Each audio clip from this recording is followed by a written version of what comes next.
मैं वही कहूँगा जो मैं जानता हूँ, वही कहूँगा जो आप भी जान सकते। लेकिन जानने से मेरा अर्थ है जीना। जाना बिना जिए भी जा सकता है, तब ज्ञान होता है एक बोझ। उससे कोई डूब तो सकता है, उबरता नहीं।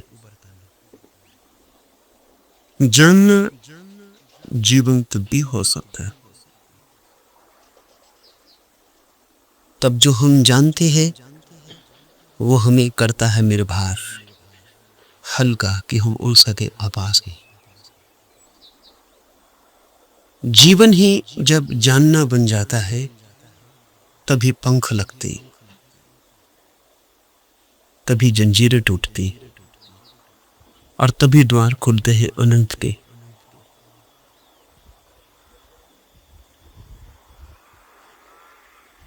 लेकिन जानना कठिन है। ज्ञान इकट्ठा कर लेना बहुत आसान, और इसलिए मन आसान को चुन लेता है और कठिन से बचता है।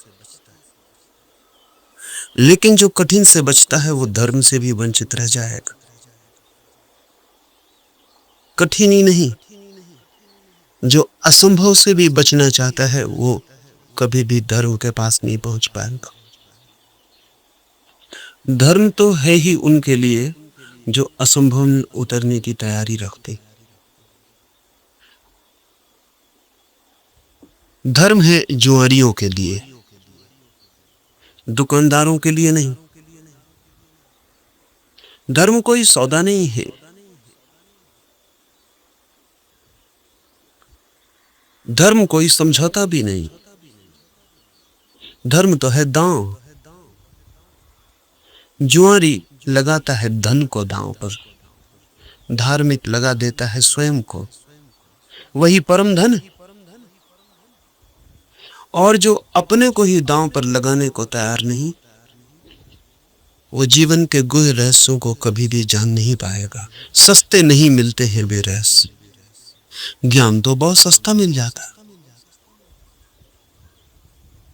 ज्ञान तो मिल जाता है किताब में, शास्त्र में, शिक्षा में, शिक्षक के पास। ज्ञान तो मिल जाता है करीब करीब मुफ्त, कुछ चुकाना नहीं पड़ता। धर्म में तो बहुत कुछ चुकाना पड़ता है। बहुत कुछ कहना ठीक नहीं, सभी कुछ दांव पर लगा दे कोई तो ही उस जीवन के द्वार खुलते। इस जीवन को जो दांव पर लगा दे उसके लिए ही उस जीवन के द्वार खुलते। इस जीवन को दांव पर लगा देना ही उस जीवन के द्वार की कुंजी है। लेकिन ज्ञान बहुत सस्ता है, इसलिए मन सस्ते रास्ते को चुन लेता है, सुगम को। सीख लेते हैं हम बातें, शब्द, सिद्धांत, और सोचते हैं जान लिया। अज्ञान बेहतर है ऐसे ज्ञान से। हर ज्ञानी को कम से कम इतना तो पता है कि मुझे पता नहीं। इतना सत्य तो कम से कम उसके पास है। जिन्हें हम ज्ञानी कहते हैं उनसे ज्यादा असत्य आदमी खोजने मुश्किल। उन्हें यह भी पता नहीं है कि उन्हें पता नहीं। सुना हुआ, याद किया हुआ कंठस्थ हो गया, धोखा देता है। ऐसा लगता है मैंने भी जान लिया। मैं आपसे वही कहूंगा जो मैं जानता हूं, क्योंकि उसके कहने का ही कुछ मूल्य है। क्योंकि जिसे मैं जानता हूं, अगर आप तैयार हो तो उसकी जीवंत चोट आपके हृदय के तारों को भी हिला सकती। जिसे ही मैं ही नहीं जानता हूं, जो मेरे कंठ तक ही हो, वो आपके कानों से ज्यादा गहरा नहीं जा सकता। जो मेरे हृदय तक हो उसकी ही संभावना बनती। अगर आप साथ दें तो वो आपके हृदय तक जा सकता है। आपके साथ की तो फिर भी जरूरत होगी, क्योंकि आपका हृदय अगर बंद ही हो तो जबरदस्ती उसमें सत्य डाल देने का कोई उपाय नहीं, और अच्छा ही है कि उपाय ना हो। क्योंकि सत्य भी अगर जबरदस्ती डाला जाए तो स्वतंत्रता नहीं बनेगा, परतंत्रता बन जाएगा। सभी जबरदस्तियां परतंत्रताएं बन जाती। इसलिए इस जगत में सभी चीजें जबरदस्ती आपको दी जा सकती हैं, सिर्फ सत्य नहीं दिया जा सकता, क्योंकि सत्य कभी भी परतंत्रता नहीं हो सकता। सत्य का स्वभाव स्वतंत्रता है। इसलिए एक चीज भर है इस जगत में जो आपको कोई जबरदस्ती नहीं दे सकता, जो आपके ऊपर थोपी नहीं जा सकती, जो आपको पहनाई नहीं जा सकती, उड़ाई नहीं जा सकती। आपका राजी होना अनिवार्य शर्त है, आपका खुला होना, आपका ग्राहक होना, आपका आमंत्रण, आपका अहोभाव से भरा हुआ हृदय। जैसे पृथ्वी वर्षा के पहले पानी के लिए प्यासी होती और दरारें पड़ जाती है, इस आशा में पृथ्वी जगह जगह अपने ओठ खोल देती है कि वर्षा हो। ऐसा जब आपका हृदय होता है तो सत्य प्रवेश कर।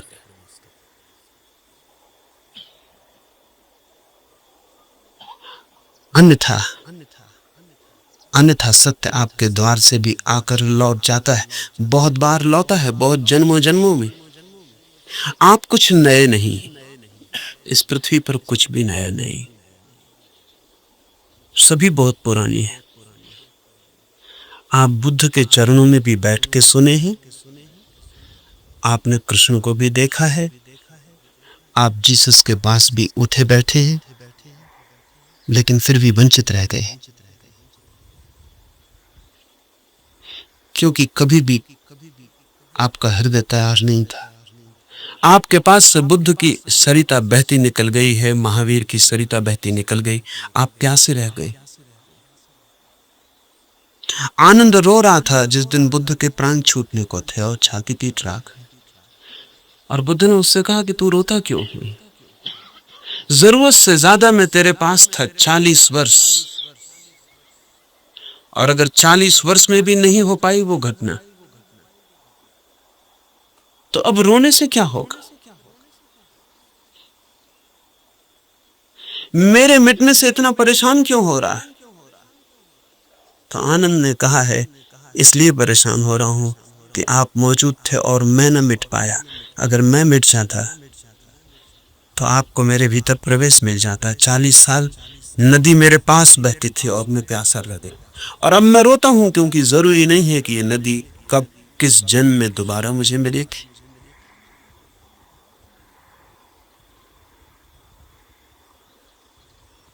आप कुछ नए नहीं है। आपने बुद्धों को दफनाया, महावीरों को दफनाया, जीसस, कृष्ण, क्राइस्ट, सबको आप दफना के जी रहे। उनकी वो हार गए आपसे। आप काफी पुराने,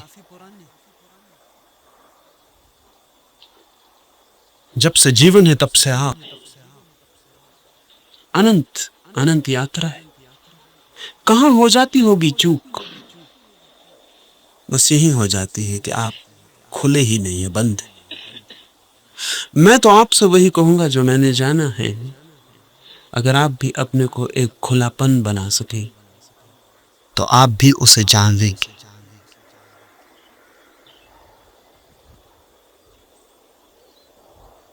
और ऐसा नहीं है कि कोई कठिनाई है, बहुत एक ही कठिनाई है, और वो आप ही। कुछ लोग कुतूहल से चलते, जिस राह चलते बच्चे पूछ लेते हैं इस वृक्ष का नाम क्या है, और अगर आप उत्तर न दें तो तत्क्षण भूल जाते हैं कि उन्होंने पूछा भी था। वो दूसरी बात पूछने लगते हैं कि ये पत्थर यहां क्यों पड़ा है।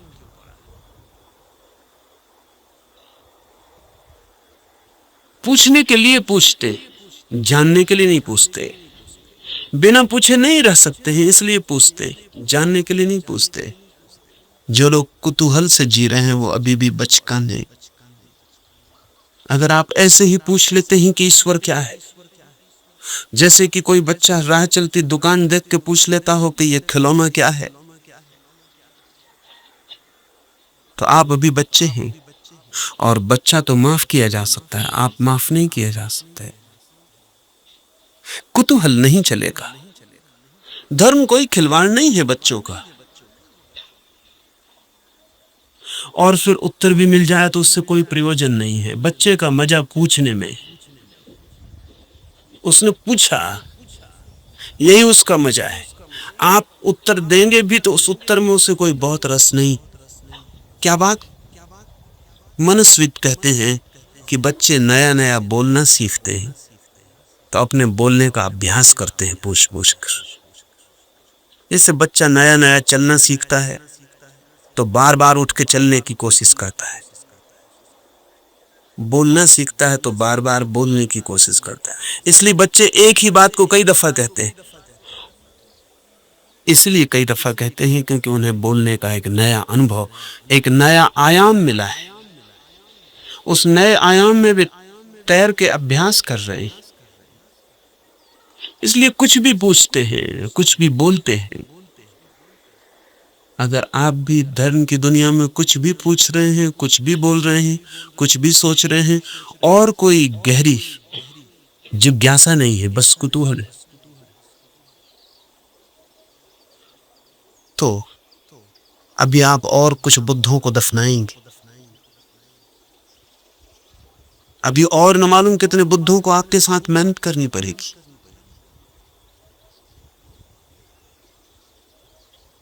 कुतूहल से सत्य का कोई संबंध नहीं। कुछ लोग कुतूहल से थोड़ा आगे बढ़ते हैं और जिज्ञासा करते हैं। जिज्ञासा में थोड़ी ज्यादा गहराई है, लेकिन बस थोड़ी ज्यादा। जिज्ञासा भी बहुत गहरी नहीं, वो भी उथली है, क्योंकि जिज्ञासा है केवल बौद्धिक।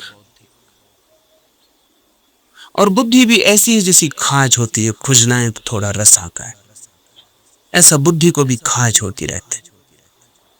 ईश्वर है, आत्मा है, मोक्ष है। ध्यान क्या है? करने के लिए नहीं। ईश्वर क्या है? जानने के लिए नहीं, चर्चा के लिए, बातचीत के लिए।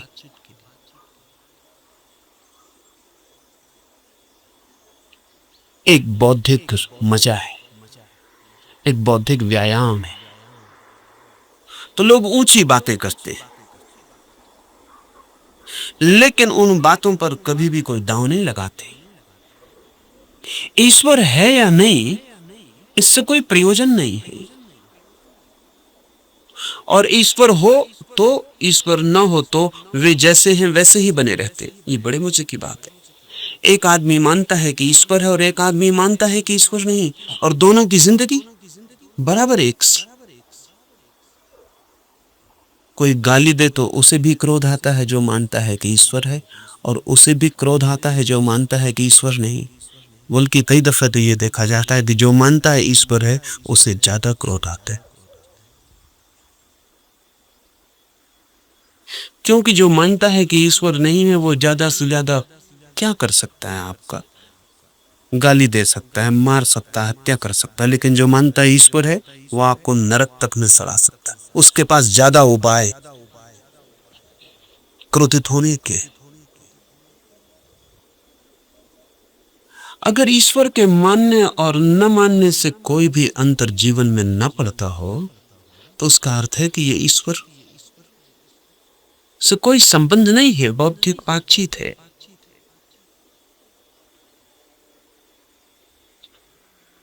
ऐसी जिज्ञासा हो तो आदमी दार्शनिक हो जाता है, चिंतन मनन करने लगता है, शास्त्र अध्ययन करने लगता है, बहुत सिद्धांत इकट्ठे कर लेता है, पक्ष में विपक्ष में सोच लेता है, वाद विवाद करता है, शास्त्रार्थ करता है, लेकिन जीता कभी नहीं।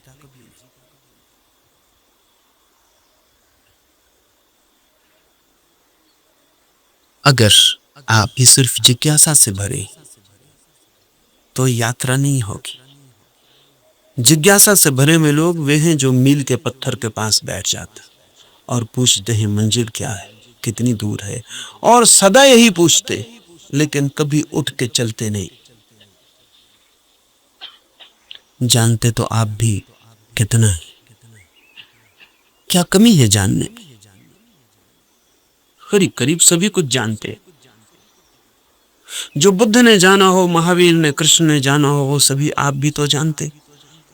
गीता में पढ़ के आपको ऐसा नहीं लगता कि ये बातें तो हमें भी मालूम आपको भी, पर सिर्फ बुद्धि तक नहीं, आपके हृदय तक उनका बीज नहीं पहुंचा। और बुद्धि पर रखे हुए विचार वैसे ही होते हैं जैसे पत्थर पे कोई बीज को रखते। बीज तो होता है लेकिन पत्थर पे रखा रहता, अंकुर नहीं फूट सकता।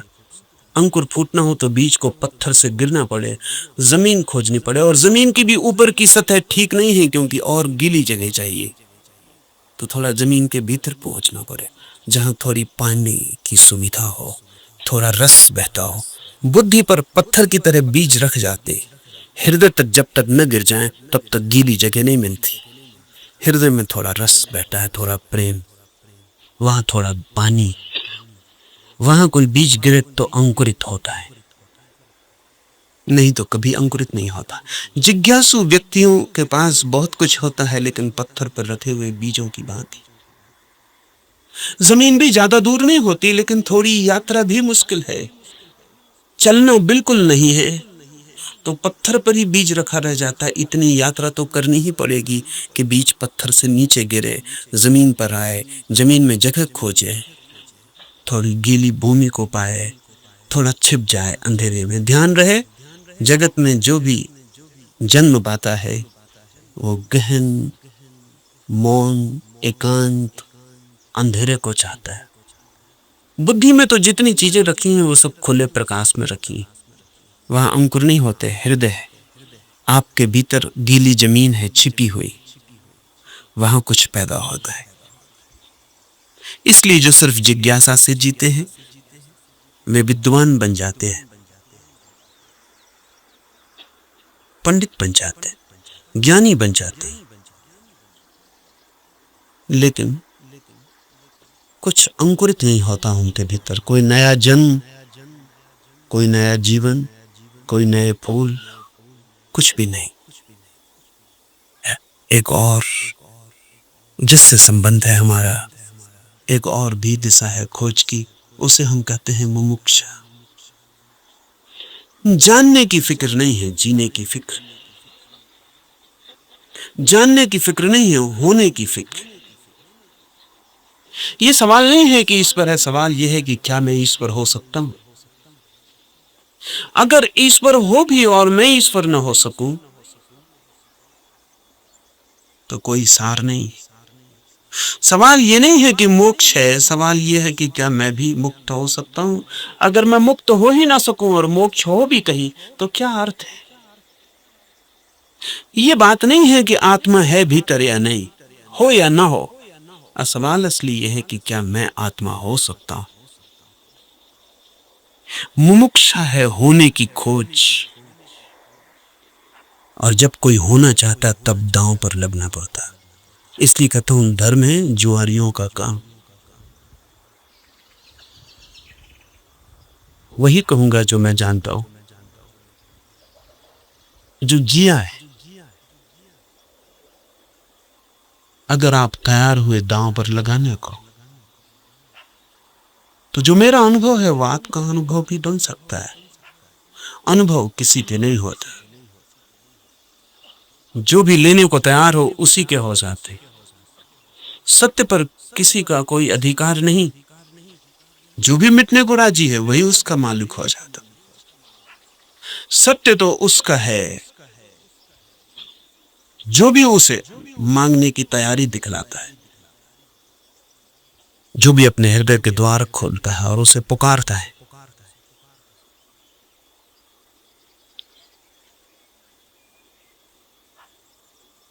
इस उपनिषद को इसीलिए चुना है। ये उपनिषद अध्यात्म, का सीधा साक्षात्कार है। सिद्धांत इसमें नहीं थी, इसमें सिद्धों का अनुभव है। इसमें उस सब की कोई बातचीत नहीं है जो कुतूहल से पैदा होती, जिज्ञासा से पैदा होती। नहीं, इसमें तो उनकी तरफ इशारे हैं जो मुमुक्षा से भरे हैं, और उनके इशारे हैं जिन्होंने पा लिया है। कुछ ऐसे लोग भी हैं कि जिन्होंने नहीं पाया, लेकिन फिर भी मार्गदर्शन देने का मजा नहीं छोड़ पाते। मार्गदर्शन में बड़ा मजा। सारी दुनिया में अगर सबसे ज्यादा कोई चीज दी जाती है तो वो मार्गदर्शन, और सबसे कम अगर कोई चीज ली जाती है तो वो भी मार्गदर्शन। सभी देते हैं, लेता कोई की नहीं। जब भी आपको मौका मिल जाए किसी को सलाह देने का तो आप चूकते नहीं। जरूरी नहीं है कि आप सलाह देने योग्य हो, जरूरी नहीं कि आपको कुछ भी पता हो जो आप कह रहे, लेकिन जब कोई दूसरे को सलाह देनी हो तो शिक्षक होने का मजा छोड़ना बहुत मुश्किल हो जाता है। शिक्षक होने में मजा क्या है? आप तत्काल ऊपर हो जाते हैं मुफ्त में और दूसरा नीचे हो जाता है। अगर कोई आपसे दान मांगने आए तो 2 पैसे देने में कितना कष्ट होता है,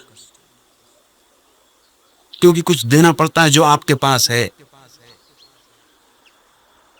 लेकिन सलाह देने में जरा भी कष्ट नहीं होता, क्योंकि जो आपके पास है ही नहीं उसको देने में कष्ट क्या। आपका कुछ खो ही नहीं रहा है, बल्कि आपको कुछ मिल रहा है, मजा मिल रहा है, अहंकार मिल रहा है।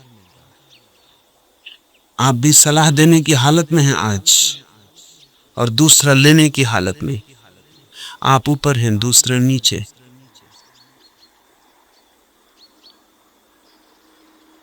इसलिए कहता हूं कि इस उपनिषद में कोई सलाह, कोई मार्गदर्शन देने का मजा नहीं है, बड़ी तीरा है। क्योंकि उपनिषद का ऋषि जो दे रहा है वो जान के दे रहा है, वो बांट रहा है कुछ बहुत हार्दिक, बहुत आंतरिक।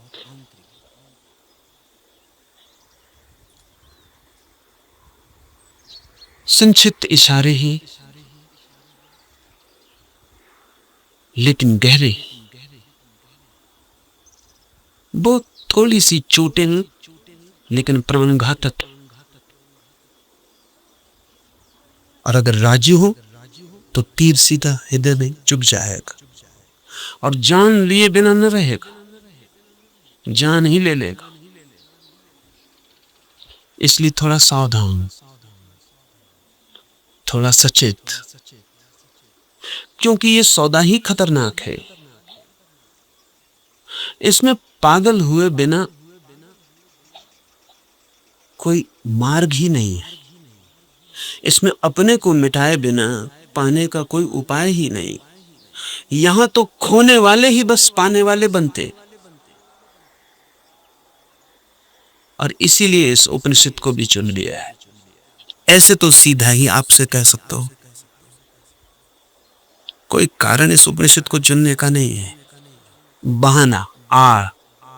क्योंकि तीर सीधा मारो आदमी बच सकता है, उपनिषद की आड़ से थोड़ी सुविधा रहेगी, इसलिए चुन लिया है कि आपको ऐसा भी पता नहीं लगेगा कि मैं कोई सीधे ही आपको तीर मार रहा हूं। तो बचने का जरा उपाय कम हो जाता है। सभी शिकारी जानते हैं कि थोड़ी आड़ से शिकार ठीक होती। ये उपनिषद सिर्फ आड़ है और इससे कुछ लेना देना ज्यादा नहीं। जो मैंने जाना है वही कहूंगा, लेकिन उसमें और उपनिषद में कोई अंतर नहीं है, क्योंकि इस उपनिषद के ऋषि ने जो कहा है वो जानकर ही कहा।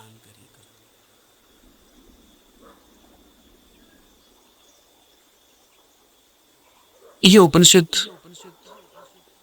अध्यात्म की सूक्ष्मतम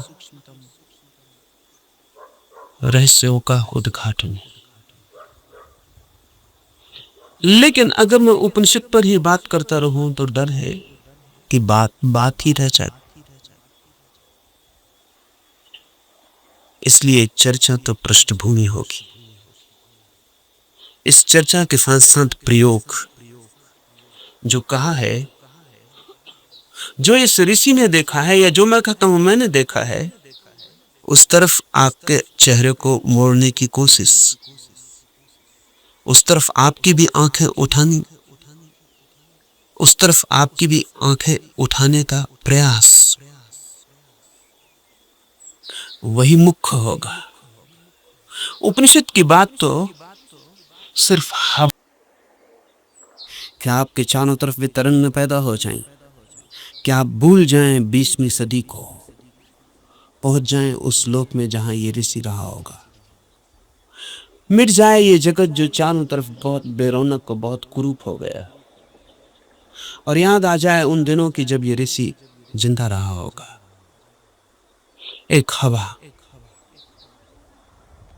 एक वातावरण, बस उसके लिए उपनिषद। पर उतना काफी नहीं, जरूरी है, काफी नहीं। तो जो मैं कहता हूं अगर आप उसको सुन के ही रुक जाते हैं तो मैं मानूंगा आपने सुना भी नहीं, क्योंकि सुन के जो चलता नहीं है मैं नहीं मान सकता तो उसने सुना है। अगर आप सोचते हैं कि सुन के आपकी समझ में आ गया, इतनी जल्दी मत करना। सुन के समझ में आता होता तो हम कभी के समझ गया होता। सुन के ही समझ में आता होता तो इस दुनिया में समझदारों की कमी ना होती, ना समझ खोजना मुश्किल हो जाता। मगर ना समझ ही ना समझ, सुन के कुछ भी समझ में नहीं आता। सुन के सिर्फ शब्दों पे मुट्ठियां बन जाती, सुन के नहीं, करके ही समझ में आता है। इसलिए सुनना करने के लिए, समझने के लिए नहीं। सुनना करने के लिए, करना समझने के लिए। सुनते ही सीधा मत सोच लेना कि समझ गया। वो बीच की कड़ी के बिना कोई भी उपाय नहीं है, कोई भी रास्ता नहीं। लेकिन मन कहता है कि समझ गए, अब करने की क्या जरूरत है। मंजिलें चल के पहुंची जाती, सब भी समझ लिया हो, यात्रा पथ पूरा स्मृति में आ गया हो, पूरा नक्शा जेब में हो, फिर भी बिना चले कोई मंजिल तक कभी पहुंचता नहीं। लेकिन सपना देखा जा सकता है। कोई आदमी यहीं सो जाए और सपना देख सकता है कहीं भी पहुंचने का। मन सपना देखने में बड़ा कुशल है। और ऐसा मत सोचना कि आप ही ऐसे सपने देखते। जिनको आप बहुत बुद्धिमान कहते हैं वे भी इसी तरह के सपने देखते रहते हैं। साधु हैं, सन्यासी हैं, महात्मा हैं, वर्षों वर्षों से खोज में लगे हैं, लेकिन कहीं इंच भर नहीं पहुंचते, यात्रा ही नहीं करते। वो जो वर्षों से खोज में लगे हैं वो सारी की सारी खोज वर्तुलाकार है। बुद्धि में ही वर्तुल बन जाता, भंवर बन जाता, उसी भंवर में घूमते रहते। फिर उस भंवर में सब समा जाता है। वेद समा जाते हैं, उपनिषद समा जाते हैं, कुरान है, बाइबलें समा जाती हैं। उस भंवर में सब समा जाता है, लेकिन 1 इंच भी गति नहीं होती। उपनिषद की हम चर्चा करेंगे, उपनिषद समझाने के लिए नहीं, उपनिषद बन जाने के लिए। यहां सुन के कुछ कंठस्थ हो जाए और आप भी बोलने लगे तो मैंने आपका नुकसान किया,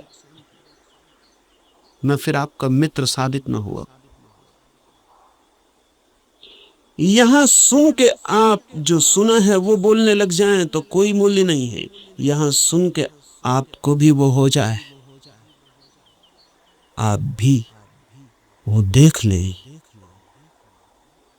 वो आंख आपकी भी खुल जाए तो ही। ऐसा समझे, एक कवि गीत गाता है किसी धुन के संगत। गीत में बड़ा माधुर्य हो सकता है, छंद हो सकता है, लय हो सकती, संगीत हो सकता है। गीत की अपनी खूबी है, लेकिन गीत कितना ही गाए उस फूल को और कितना ही गुनगुनाए, तो भी गीत गीत है, फूल नहीं। और लाखों गति और लाखों छंद, तो भी गीत गीत है, फूल की सुगंध नहीं। और आप उसी गीत से तृप्त हो जाए तो आप भटक गए। उपनिषद गीत है किसी फूल का जिसे आपने देखा नहीं अभी। गीत गजब का है, गाने वाले ने देखा है, पर गीत से तृप्त मत हो जाना। गीत फूल नहीं। ऐसा भी हो जाता है कि कभी कभी आप फूल के पास भी पहुंच जाते, कभी कभी कभी कभी फूल की एक झलक भी मिल जाती है, अचानक, आकस्मिक। क्योंकि फूल कोई विजाती ही नहीं है, आपका स्वभाव है, आपके बिल्कुल निकट है, किनारे किनारे है, कभी कभी छू जाता है बिना आपके, बावजूद आपके। कभी कभी फूल एक झलक दे सकते, कुल बिजली कौन जाती है किसी क्षण में, आकस्मिक अनुभव में आ जाता है। कुछ और भी है इस जगत में, यही जगत सब कुछ नहीं है। इस पथरीले जगत के बीच कुछ और भी है जो पत्थर नहीं, फूल है, जीवंत खिला हुआ, जैसे किसी स्वप्न में देखा हो, या अंधेरी रात में चमकी हो बिजली और कुछ दिखा हो और फिर खो गया हो। ऐसा कभी कभी आपके जीवन में भी हो जाएगा, कवियों के जीवन में अक्सर हो जाता है, चित्रकारों के जीवन में अक्सर हो जाता है। फूल की झलक बिल्कुल पास आ जाती, फिर भी फूल कितने ही पास हो और कितनी ही झलक मिल गई हो, पास होना भी दूर होना ही है। और कितने ही पास आ जाए फूल तो भी फासला तो बना ही रहता। और मैं बिल्कुल हाथ से भी छू लूं फूल को तो भी पक्का नहीं है कि जो अनुभव मुझे होता है वो फूल का है, क्योंकि हाथ खबर लाने वाला है, और हाथ अगर बीच में गलत खबर देगा तो कुछ भरोसा नहीं। और हाथ सही ही खबर देगा, इसको मानने का कोई कारण नहीं। फिर हाथ जो खबर देगा वो फूल के संबंध में कम और हाथ के संबंध में ज्यादा होती।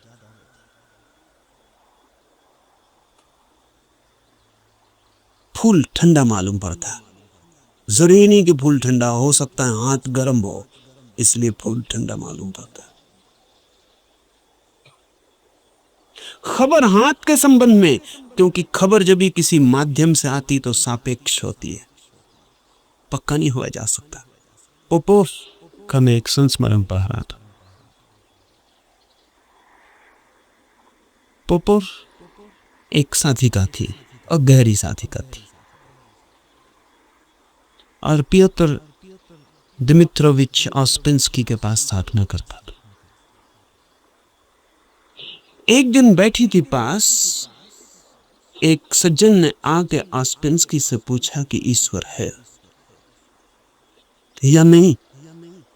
ऑस्पेंस्की ने कहा कि ईश्वर नहीं, ईश्वर नहीं। फिर ऑस्पेंस्की थोड़ी देर रुका और उसने कहा कि लेकिन मैं कोई गारंटी भी नहीं कर सकता।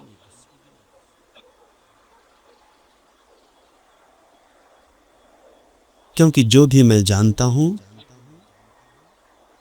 वो सब माध्यम से जाना गया है। कभी आंख से देखा है लेकिन आंख का भरोसा है क्या, कभी कान से सुना है लेकिन कान गलत से सकता, कभी हाथ से छुआ है लेकिन हाथ का क्या कहेगा, अभी तक सीधा नहीं देखा है, अभी तक आमने सामने नहीं हुआ हूं, इसलिए कोई गारंटी भी नहीं। अभी तक जो भी जाना है उसमें मुझे ईश्वर का कोई अनुभव नहीं हुआ, लेकिन जरूरी नहीं कि ईश्वर ना हो। इससे सिर्फ मेरी खबर मिलती कि मेरे अनुभव क्या है, इसलिए मैं कोई गारंटी नहीं कर सकता कि नहीं ही है। इसलिए मुझ पे भरोसा करके मत रुक सकते, खुश। जब भी माध्यम से कुछ घटता है तो भरोसे का नहीं। अगर फूल के बिल्कुल पास भी पहुंच जाए तो भी आंख देखती है, हाथ छूते हैं, सुगंध नाक में आती है, ये कि दूरी का अनुभव है। तो कभी कभी कोई कवि उस परम फूल के इतने पास पहुंच जाता है तो उसके गीत में उतर आती है गूंज उसकी। लेकिन फिर भी बुद्ध नहीं है वो, महावीर नहीं है वो। महावीर कौन है, बुद्ध कौन है? बुद्ध है वो चैतन्य जो फूल ही हो गया। इतनी भी दूरी न रही कि फूल को देखा हो, फूल ही हो गया। फूल होकर ही पूरी तरह जाना जा सकता कि क्या है।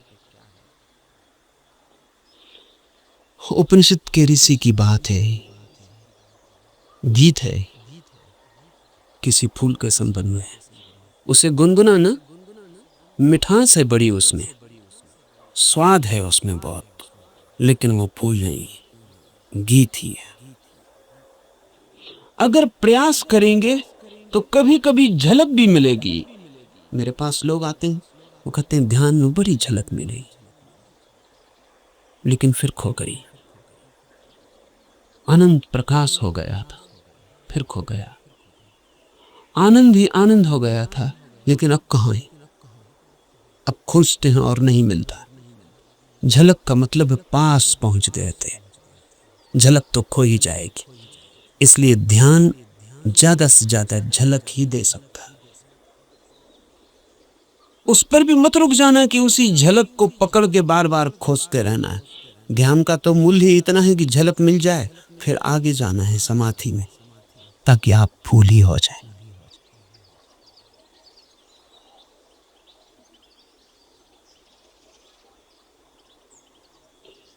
ध्यान में है झलक, समाधि में है हो जाना।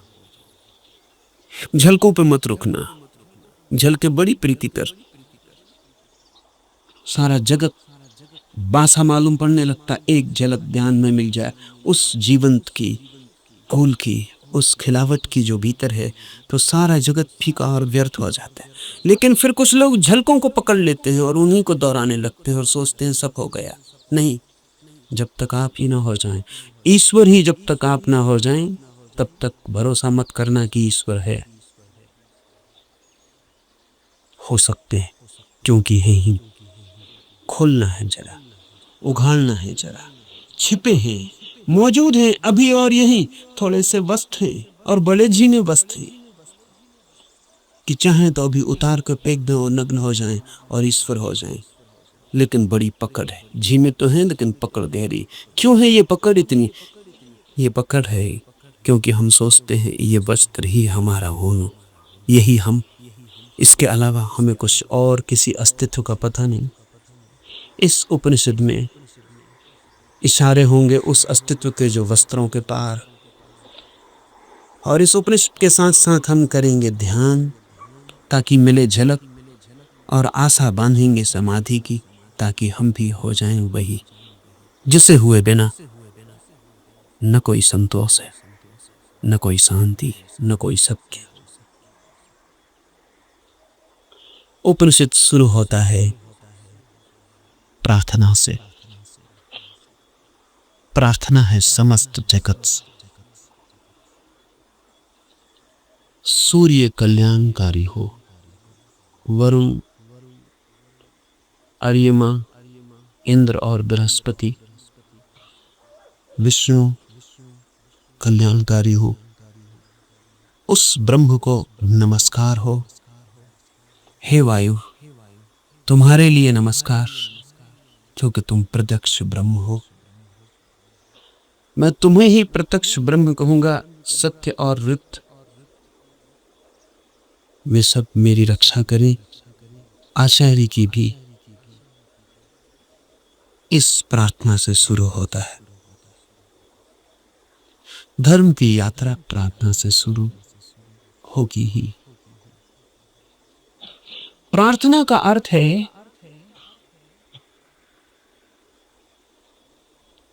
आस्था, आशा। प्रार्थना का अर्थ है इस सारे जगत के साथ हमारे जुड़े हुए होने का भाव। प्रार्थना का अर्थ है मुझ अकेले से क्या होगा। मुझ अकेले से होता तो हो गया होता। मुझ अकेले से तो क्षुद्र भी नहीं सध पाया। चाहा था धन मिल जाए वो भी नहीं मेरा, चाहा था पद मिल जाए वो भी नहीं मेरा। कैसी कैसी चाहें की थी, बड़ी छोटी थी, वे भी पूरी ना हुई। मुझ अकेले से तो संसार भी न सधा। तो सत्य की ये महायात्रा मुझ अकेले से हो सके थी। अकेले अकेले तो मैं संसार में भी हार गया हूं। सभी हारे हुए हैं संसार में।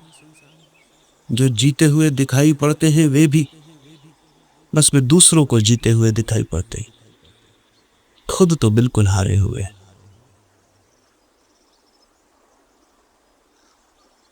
आप भी अपने को हारे हुए दिखाई पड़ते होंगे, औरों को तो आप भी जीते हुए दिखाई पड़ते। आपसे भी पीछे लोग हैं जो आपको समझते हैं पा लिया आपने, जीत गए संसार में। लेकिन भीतर से अगर हम आदमी को देखें तो एक एक आदमी हारा हुआ है। संसार पराजय की लंबी कथा है, वहां जीत होती ही नहीं, वहां जीत हो ही नहीं सकती। वो संसार का स्वभाव नहीं।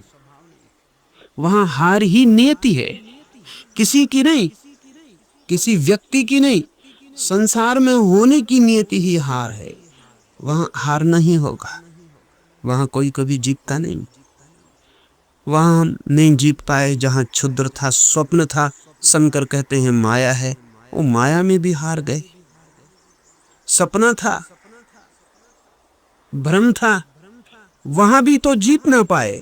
जब भ्रम में भी हार गए, सपने में भी न जीते, तो यथार्थ में, सत्य में अकेले से क्या होगा। प्रार्थना का अर्थ है संसार में पराजित हुए व्यक्ति का यह अनुभव कि जन्मों जन्मों तक चेष्टा करके मैं हार गया। क्षुद्र में तो विराट में मेरी सामर्थ्य। इसलिए प्रार्थना, इसलिए सारे जगत को पुकारा है ऋषि ने कि मुझे साथ देना। सूर्य को पुकारा, वरुण को पुकारा, ये सब नाम है, प्रतीक है जीवन की समस्त शक्तियों की। सूर्य को पहले पुकारा है क्योंकि सूर्य हमारा जीवन है, उसके बिना हम नहीं होंगे। हमारे भीतर सूर्य ही जीता है, जलता। उधर सूर्य बुझ जाए, यहां हम बुझ जाए। सूर्य ही हमारा प्राण है, इसलिए पुकारा। कहा वायु को नमस्कार है, विशेष रूप से वायु को नमस्कार कहा है इस प्रार्थना में, क्योंकि तुम प्रत्यक्ष ब्रह्म हो। अजीब सी बात है, थोड़ा सोचिए। बड़े मजे की बात है, क्योंकि वायु है बिल्कुल अप्रत्यक्ष और सब चीजें प्रत्यक्ष। सूर्य को कहा होता प्रत्यक्ष ब्रह्म हो, जीते जागते जलते प्रखर, समझ में आता। सूर्य को नहीं कहा प्रत्यक्ष ब्रह्म, कहा वायु को जो बिल्कुल दिखाई पड़ती नहीं, बिल्कुल अप्रत्यक्ष। कहां है प्रत्यक्ष वायु? सिर्फ अनुमान है कि है, लगता है कि है, भासता है कि है, दिखाई तो पड़ती नहीं। आंख के सामने कहां है? प्रत्यक्ष का मतलब है आंख के सामने है। आंख के सामने वायु बिल्कुल नहीं है। पत्थर पहाड़ सब आंख के सामने, वायु नहीं। लेकिन ऋषि कहता है हे वायु नमस्कार तुम्हें, क्योंकि तुम प्रत्यक्ष ब्रह्म हो। इसलिए कहा कि वायु जैसे दिखाई नहीं पड़ती और है, और आंख को दिखाई नहीं पड़ती फिर भी आंख को छू रही है प्रतिपल। ऐसा ही परम सत्य दिखाई नहीं पड़ता, छू रहा है प्रतिपल। वायु दिखाई नहीं पड़ती क्योंकि हमारे पास देखने वाली आंख नहीं। वायु तो यहां, वायु के बिना तो हम भी नहीं हो सकते।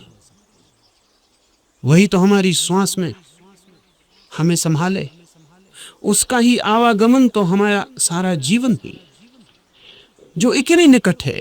श्वास है जो हमारी, वो भी दिखाई नहीं पड़ती, क्योंकि हमारे पास आंखें बड़ी स्थूल है।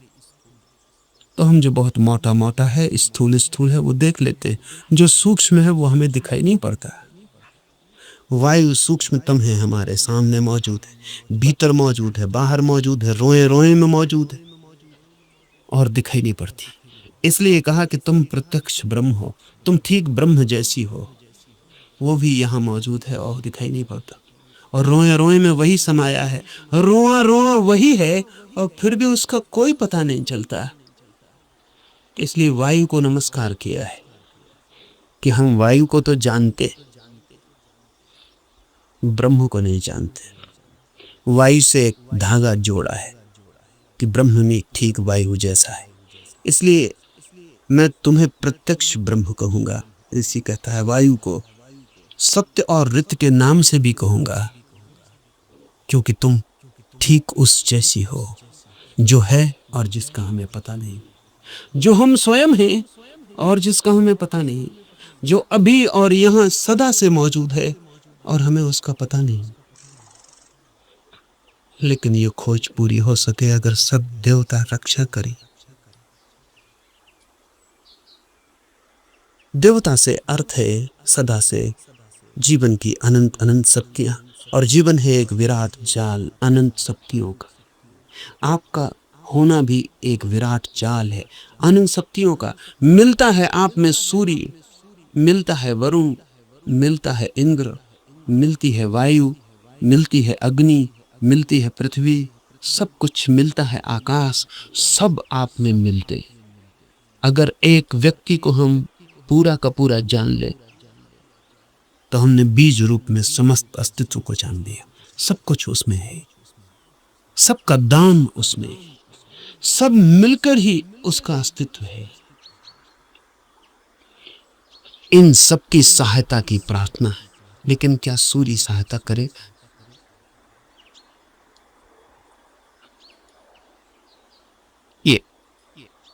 ये सवाल उठता ही है। प्रार्थना भी की तो क्या सूर्य सहायता करेगा? प्रार्थना भी की तो क्या वायु सहायक हो जाएगी? प्रार्थना भी की तो पृथ्वी क्या सहायता करेगी? पृथ्वी की सहायता सूर्य की सहायता का सवाल नहीं है। आपने प्रार्थना की, यही बड़ी सहायता।